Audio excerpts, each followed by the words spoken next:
ராணுவ முகாம் ஒன்றில் காணாமல் போயிருந்த T-56 ரக 73 துப்பாக்கிகளில் 38 துப்பாக்கிகள் இதுவரை கண்டுபிடிக்கப்பட்டுள்ளதாக போலீசார் தெரிவிக்கின்றனர்.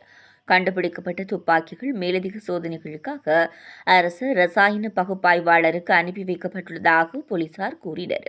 காணாமல் போனதாக கூறப்படும் ஏனைய துப்பாக்கிகளை தேடும் பொருட்டு விரிவான விசாரணைகள் முன்னெடுக்கப்பட்டுள்ளதாகவும் போலீசார் குறிப்பிட்டுள்ளனர். குறித்த விசாரணைகள் குற்றப்புலனாய்வு திணைக்களத்தினால் முன்னெடுக்கப்பட்டுள்ளன. இந்த விவகாரம் தொடர்பான விசாரணைகள் கடந்த காலத்தில் இடம்பெறவில்லை எனவும் குறித்த விசாரணைகள் மீண்டும் விரிவாக முன்னெடுக்கப்பட்டுள்ளதாகவும் போலீஸ் தரப்பு உயரதிகாரி ஒருவர் கூறியுள்ளார். பல்வேறு நெருக்கடிகளுக்கு மத்தியிலும் தம்மால் முடிந்தளவு சிறப்பான சேவையை மக்களுக்கு முன்னெடுத்து வருகின்றமைக்கு சுகாதார திணைக்களத்துக்கு பாராட்டுக்களை தெரிவித்து வடக்கு மாகாண ஆளுநர் நா. வேதநாயகன் சுகாதார சேவையினரின் நியாயமான கோரிக்கைகளுக்கு முடியுமான வரையில் விரிவாக தீர்வுகளை பெற்றுத் தருவதாக தெரிவித்தார்.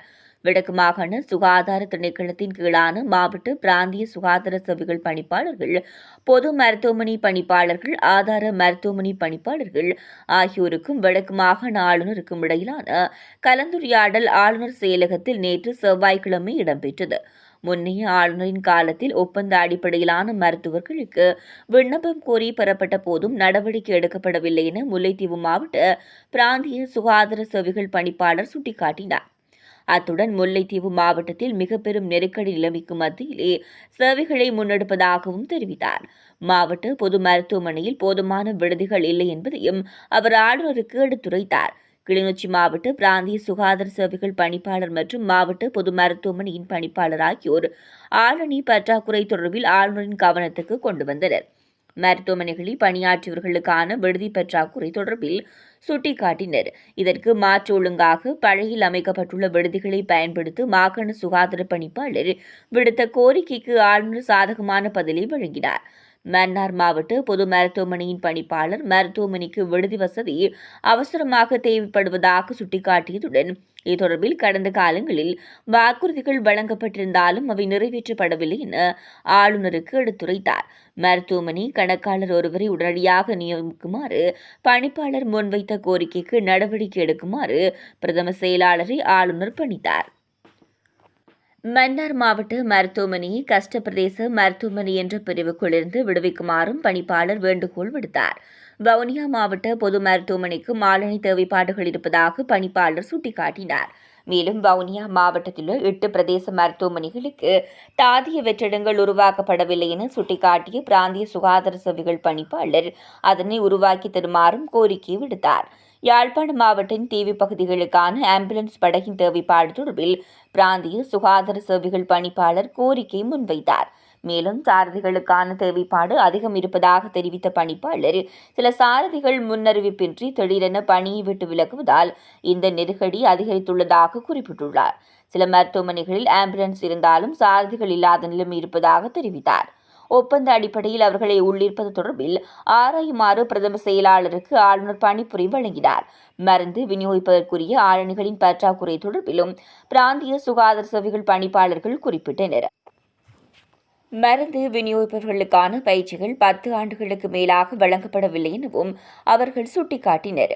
ஊர்காவற்றுறை மருத்துவமனைக்கு நோயாளர்கள் வருவதற்குரிய போக்குவரத்து வசதிகள் ஏற்படுத்தி தர வேண்டும் என்ற கோரிக்கை மருத்துவமனை பொறுப்பு மருத்துவ அதிகாரியால் சுட்டிக்காட்டப்பட்டது.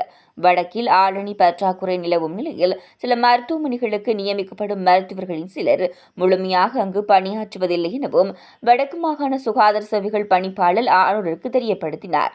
4 மருத்துவர்கள் மருத்துவமனைக்கு நியமிக்கப்பட்டால் 2 மாத்திரம் ஒரு வாரம் கடமையில் இருப்பர் எனவும் எஞ்சிய 2 விடுமுறையில் செல்கின்றனர் எனவும் குறிப்பிட்ட பணிப்பாளர் இதனால் கடமையில் இருப்பவர்கள் நெருக்கடி எதிர்கொள்கின்றனர் எனவும் சுட்டிக்காட்டினார். மேலும் மருத்துவமனைகளுக்கான சுத்திகரிப்பு பணியாளர்கள் பாதுகாப்பு ஊழியர்களின் தேவைப்பாடுகள் தொடர்பிலும் ஆளுநரின் கவனத்துக்கு கொண்டு செல்லப்பட்டது. அதற்குரிய ஒழுங்குகளை பிரதம செயலர் ஊடாக முன்னெடுக்க ஆளுநர் ஆலோசனை வழங்கினார். மேலும் ஆக குறைந்த தேவைப்பாடுகளை முன்னுரிமைப்படுத்தி அடையாளப்படுத்துமாறு ஆளுநர் கோரிக்கை விடுத்ததுடன் வடக்கின் ஒவ்வொரு மாவட்டத்துக்கும் ஒவ்வொரு மருத்துவமனைக்கும் சென்று தேவைப்பாடுகள் தொடர்பில் ஆராயுமாறு மாகாண சுகாதார சேவைகள் பணிப்பாளருக்கு பணிப்புரை விடுத்தார். இந்த கலந்துரையாடலில் வடக்கு மாகாண பிரதம செயலாளர், வடக்கு மாகாண சுகாதார அமைச்சின் செயலாளர், உதவி செயலாளர் ஆகியோரும் கலந்து கொண்டனர். நாட்டின் அனைத்து பிரிவினரையும் பொருளாதார செயல்பாட்டில் ஈடுபடுத்தும் நோக்கில் இந்த ஆண்டு வரவு செலவு திட்டத்தை தயாரிப்பதாக ஜனாதிபதி அனுரகுமார் திசாநாயக்க தெரிவித்தார்.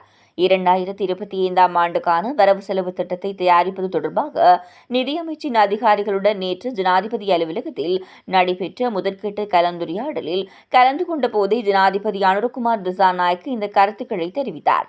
செயற்திறனுடன் திறமையாகவும் பொருளாதார செயல்முறையை கையாள்கையில் பொது போக்குவரத்து நிறுவுவதன் முக்கியத்துவம் மற்றும் பாராளுமன்ற உறுப்பினர்களுக்கான பன்முகப்படுத்தப்பட்ட நிதியை எவ்வாறு பயன்படுத்த வேண்டும் என்பது குறித்தும் இதன்போது ஆராயப்பட்டது.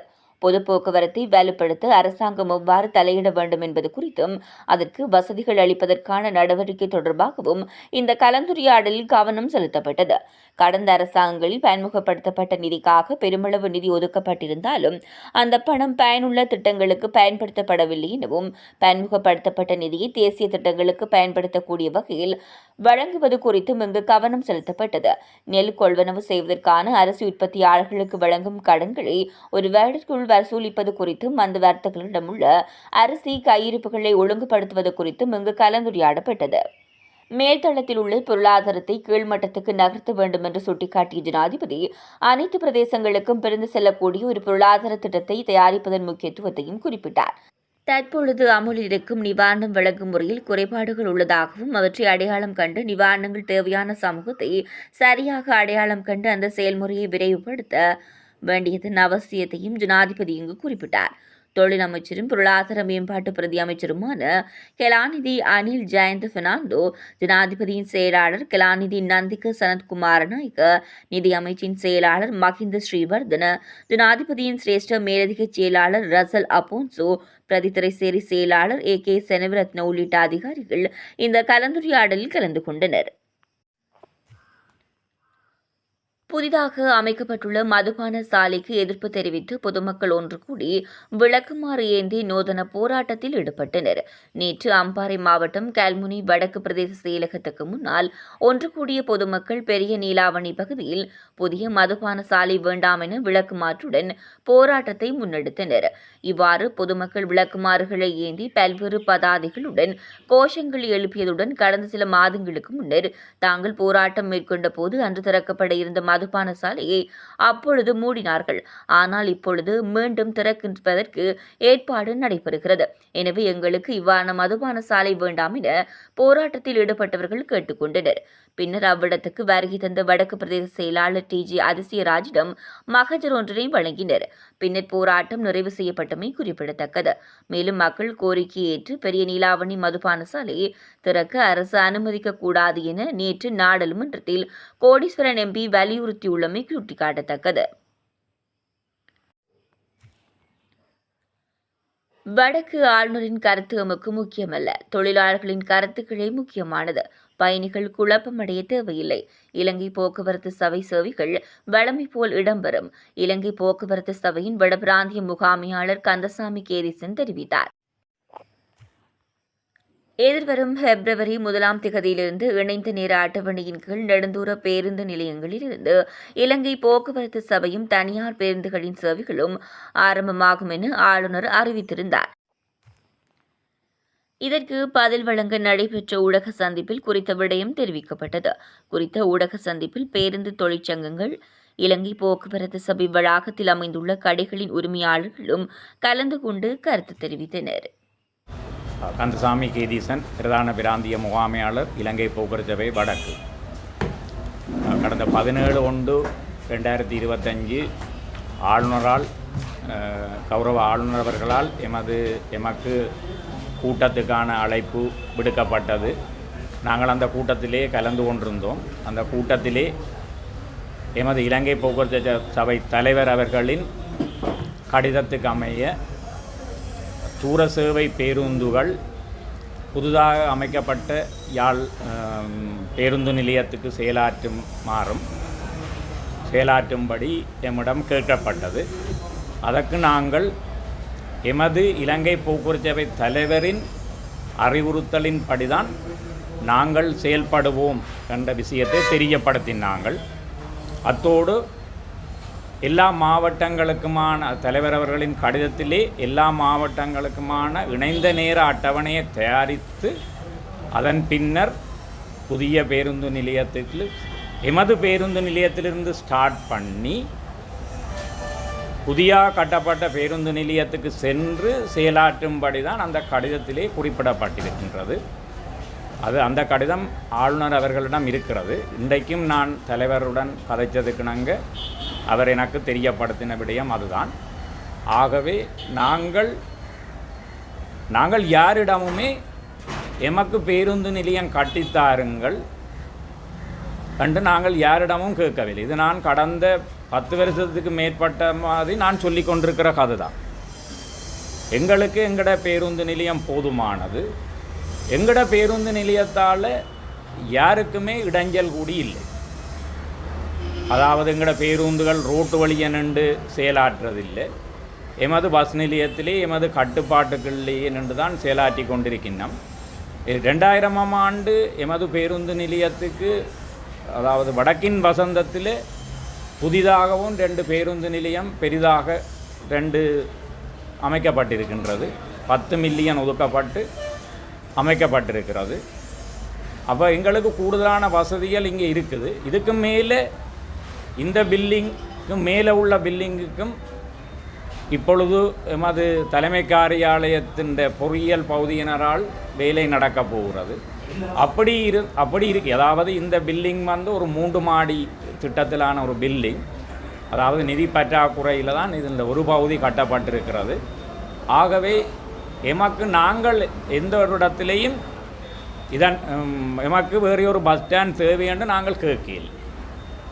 ஏனென்று சொன்னால் வவுனியாவிலேயும் இதே மாதிரித்தான் பஸ் ஸ்டாண்ட் கட்டி அதில் எங்களுடைய தொழிலாளர்கள் எவ்வளவோ போராடி கடைசியாக ஒரு பகுதியை யாவது எங்களுக்கு பிரித்து தாருங்கள் என்று கூடி கேட்டு அவர்கள கோரிக்கை நிறைவேற்றப்படாமல் இருக்கின்றது. அப்படியான நேரத்தில் அவர்கள் இந்த புதிய பஸ் நிலையத்துக்கு தனியாருடன் இணைந்து சேவையாற்றுறதுக்கு அவர்கள்கிட்ட கணக்க பிரச்சனைகள் அவர்களிடம் இருக்கின்றது. இந்த பிரச்சனையை கௌரவ ஆளுநர் அவர்கள் இவர்களை கூப்பிட்டு அந்த பிரச்சனை சம்பந்தமான அந்த பிரச்சனைகளுக்கு அவர்கள் கேட்குற பிரச்சனைகளுக்கு தீர்வு கண்டால் அவர்கள் அதுக்கு பிறகு அது சம்பந்தமாக தாங்கள் அந்த தூர சேவை பேருந்து நிலையத்துக்கு சென்று ஓடுவது சம்பந்தமாக அவர்கள் தீர்மானம் எடுத்துக்கொள்வார்கள். மற்றும்படி நாங்கள் எமது தொழிலாளர்கள கோரிக்கைக்கு அமையத்தான் நாங்கள் செயல்படுவோம். அதாவது அவர்களுக்குத்தான் இந்த நடைமுறை பிரச்சனைகள் அவர்களுக்குத்தான் தெரியும். ஆகவே கௌரவ ஆளுநர் அவர்கள கூட்டத்தில் எங்களால் எடுக்கப்பட்ட முக்கியமான தீர்மானங்களை தவிர்த்து நீண்டகால திட்டமாக அந்த புகையிரத நிலையத்தில் பஸ் ஸ்டாண்ட் கட்டித்தார சம்பந்தமாக கதைச்சு கொண்டிருக்கணும். நீண்ட காலமாக கதைச்சு கொண்டிருக்கணும். அதாவது இந்த பஸ் ஸ்டாண்டை தங்களோட வேறு தேவைக்கு எடுக்க போயினோம் அந்த மாதிரியும் முதலும் ஒருக்கா அப்படி ஒரு இதொன்று நடந்தது. அது பேருந்து அந்த திட்டம் கைவிடப்பட்டுடுது. அதாவது இதை நவீன முறையில் கட்டி மேலால் போய் ஆஸ்பத்திரியில் இறங்கவும் கீழே பஸ் போல்ட்டு மேலே கடை காம்ப்ளெக்ஸும் கட்டுற மாதிரி புதிய நவீன முறையில் அமைக்கிறன்ற ஒரு திட்டம் ஒன்று அந்த திட்டம் என்ன காரணத்துக்காக ரத்து செய்யப்பட்டதோ தெரியவில்லை. ஆனால் நாங்கள் அப்படி ஒரு திட்டமும் நாங்கள் கேட்க இல்லை. அப்படி எங்களுக்கு அதாவது புகையிரத நிலையத்தில் பேருந்து நிலையம் கட்டி தந்தாலும் எங்களுக்கு தனியாகவும் தனியாருக்கு தனியாகவும் பக்கத்தில் அதாவது நாங்கள் கேட்டுக்கொண்ட விடயம் எமது இங்கேயும் அதாவது கொழும்பில் மத்திய பேருந்து நிலையம் இலங்கை போக்குவரத்து தனியாகவும் தனியாருண்ட பேருந்து நிலையம் தனியாருக்கு பெரும்பாகவும் செயலாற்றப்பட்டு கொண்டிருக்கின்றது. தனியாரில் பிரயாணம் செய்கிறார்கள், தனியாரில் பிரயாணம் செய்யணும். இலங்கை போக்குவரத்து பேருந்தில் பிரயாணம் செய்கிறார்கள், இலங்கை போக்குவரத்து பேருந்தில் பிரயாணம் செய்யணும். அது மாதிரி இங்கேயும் வடக்கிலையும் எங்கட இது தனியான சிடிவின்ற பஸ் ஸ்டாண்ட். இப்போ அவர்களுக்கு தனியாருக்கு காணியும் கொடுத்து பஸ் ஸ்டாண்ட் கட்ட முடியாமல் எங்களை அவைக்கு கட்டப்பட்ட பஸ் ஸ்டாண்டுக்குள்ள எங்களை சொல்லி திணிக்கிறதும் எந்த விதத்திலேயும் நியாயம் இல்லை. இப்போ இது சம்பந்தமாக இந்த பஸ் ஸ்டாண்ட் இருக்கிற சம்பந்தமாக பப்ளிக்கோ யாரோ இந்த பஸ் ஸ்டாண்ட் இந்த இடத்துல இருக்கக்கூடாதுன்ற ஆளுநர் கம்ப்ளைண்ட் பண்ணினா அதை பற்றி அவை பேர்ந்து பார்த்து கொள்ளட்டும். மற்றும்படி நாங்கள் கதைச்ச விஷயங்கள் முக்கியமாக நாங்கள் கதைச்ச விஷயங்கள் முக்கியத்துவப்படுத்தாமல் ஏனைய விட அஜெண்டாவில் உள்ள முக்கியமான விடயங்கள் உங்களோட பத்திரிகையில் போடப்படாமல் அதாவது நீண்ட ஆண்டு திட்டம் சம்பந்தமாக கதைக்கப்பட்ட விஷயம் பத்திரிகையில் போடப்பட்ட விஷயம் என்னை ஒரு மன உளைச்சலுக்கு உள்ளாக்கி இருக்கின்றது. அது தொழிலாளர் மத்தியிலேயும் பொதுமக்கள் மத்தியிலேயும் ஒரு பாரிய ஒரு பிரச்சனை ஒன்றை உருவாக்கி இருக்கிறது. நீங்கள் அந்த கலந்து கொண்ட அலுவலக கூட்டத்தில் வந்து இதுக்கு எந்த சம்மதமும் தெரிவிக்கிறீங்க? எதுக்கு? அதான் என்னென்று சொல்லிச்சுன்னா, நாங்கள் சொல்லிக்கொண்ட விஷயம் இலங்கை போக்குவரத்து தலைவருடைய கடிதத்தின்படி நாங்கள் அவற்ற கடிதத்துக்குத்தான் நாங்கள் கட்டுப்படுவோம் அந்த விஷயத்தை நானும் சாலை முகாமையாளர் இவரும் தெரியப்படுத்தினாங்கள். எங்களோட செயலாற்று முகாமையாளர் அவர் வந்துடுவார்.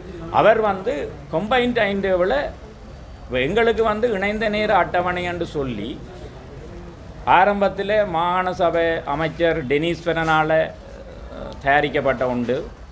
தயாரிக்கப்பட்டு சைன் பண்ணி அது இம்ப்ளிமெண்ட் பண்ணப்படாமல் இருக்கிறது. பேர்ந்து திருப்பியும் அதில் பிழையென்று சொல்லி கடந்த ஆட்சியிலேயும் நாங்களும் கொஞ்சம் பேர் பஸ் ஸ்டாண்ட் ஓய்சியாக இருந்தவரும் போய் அங்கே தயாரித்த இணைந்த நேர அட்டவணை அது அப்படியே நடைமுறைப்படுத்தப்படாமல் இருக்கிறது. அப்போ அவை வந்து அந்த அந்த தலைவர் அவர்களால் சொல்லப்பட்ட இணைந்த நேர அட்டவணையை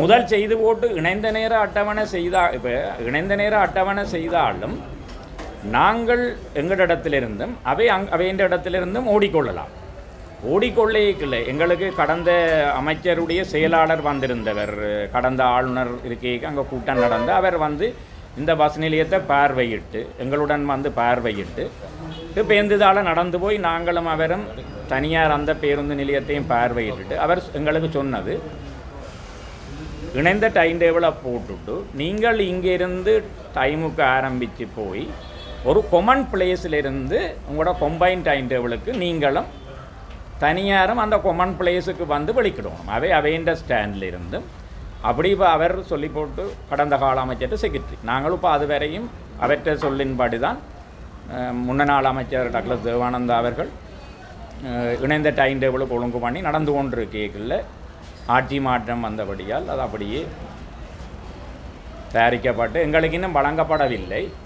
எங்களுடைய ஆக்களும் போய் எவருடைய இப்போ சாலை முகாமையாளரும் போய் அந்தந்த ரூட்டுக்கானது தயாரிக்கப்பட்டு இருக்கு. வவுனியா யாழ்ப்பாணத்துக்கு இன்னும் அந்த இணைந்த டைம் டேபிள் தயாரிக்கலை. வவுனியா யாழ்ப்பாணத்துக்கு டைம் டேபிள் தயாரிக்க பாரிய ஒரு பிரச்சனை இருக்கிறது. என்னன்னு சொல்லி சொன்னால் எங்கட மாவட்டத்திலேருந்து ஒரே ஒரு பாதை தான் மிச்ச 22 மாவட்டத்துக்கோ 21 மாவட்டத்துக்கு போகிறதுக்கான ஒரே பாதை. அப்போ அப்படியான நேரத்தில் அந்த பாதையில் இணைந்த ஷெட்யூல் தயாரித்து எங்களோட தலைமை காரியாலய செயலாற்று முகாமையாளர்கிட்ட ஒப்புதலோடு தான் அதை நாங்கள் செயலாற்ற முடியும். அதாவது இந்த கொம்பைன் டைம் டேபிள் ஏனென்றால் எங்களோட 12 ரீஜன் இருக்குது எங்களோட போக்குவரத்து அவையில். அதில் வந்து மிச்ச ரீஜன் பஸ்ஸுகளை கண்ட்ரோல் பண்ணுற இது எங்களிடம் இல்லை. அது தலைமை காரியாலய பிராந்திய செயலாற்று முகாம், அதாவது உதவி முகாமையாளர் டிஜிஎம் ஆப்ரேஷன் அவர்களிடம்தான் அந்த முடிவிருக்கிறது. ஆகவே அதன்படி நாங்கள் செயலாற்றவும் எங்கட தொழிலாளர்களுடைய ஒத்துழைப்பு, தொழிலாளர்கள் சம்மதம் இல்லாமல் நாங்கள் எங்கேயும் நாங்கள் செயலாற்ற தயாரில்லை. பயணிகள் வந்து அந்த குறித்த தினத்தில் எவ்வாறு செயற்படணும், இந்த இடத்துல வந்து பயணம் எங்களுக்கு அது சம்பந்தமாக கூட்டத்தில் வச்சு நாங்கள் சொன்னது சேர்மன் தலைவர் அவர்களோட கருத்து.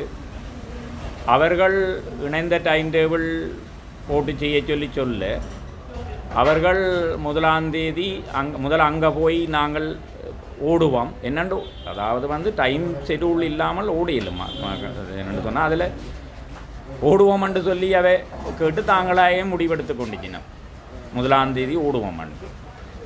நாங்கள் கேட்ட கோரிக்கைகள் வந்து இன்னுமே நாங்கள் கேட்ட கோரிக்கை இணைந்த டைம் டேபிள் எங்களுக்கு வேணும். என்னென்னு சொல்லிச்சுன்னா நாங்கள் ஓடுவதாக இருந்தால் கூடி எங்கள்ட சாரதி பஸ்ஸை கொண்டு போய் வச்சு கொண்டு கேட்கல அவை வந்து சொல்லுவினம் இது இவற்ற டைம் இது இல்லை என்றால் யார் டைம் காட்டுறது. இப்போ கொம்பைன் டைம் டேபிளை முதல் போட்டு அதான் எங்களோட தலைவர் கேட்டிருக்கிறேன். எங்களோட தலைவற்ற கோரிக்கையை சரியாக இருக்குமா இருந்தால் நாங்கள் அதன்படி அவை செய்வினமாக இருந்தால் அது எங்களோட தலைவற்ற இதுக்கு நாங்கள் கட்டுப்படணும். வேறு யாருக்குமே நாங்கள் பயணிகளுக்கு எங்களுக்கு எங்களோட வளமை போல் எங்களோட பேருந்து நிலையத்திலேருந்து சேவைகள் ஆரம்பமாகும். எங்களோட தலைவற்ற கடிதத்தின் இதுகள் நிறைவேற்றும் வரைக்கும்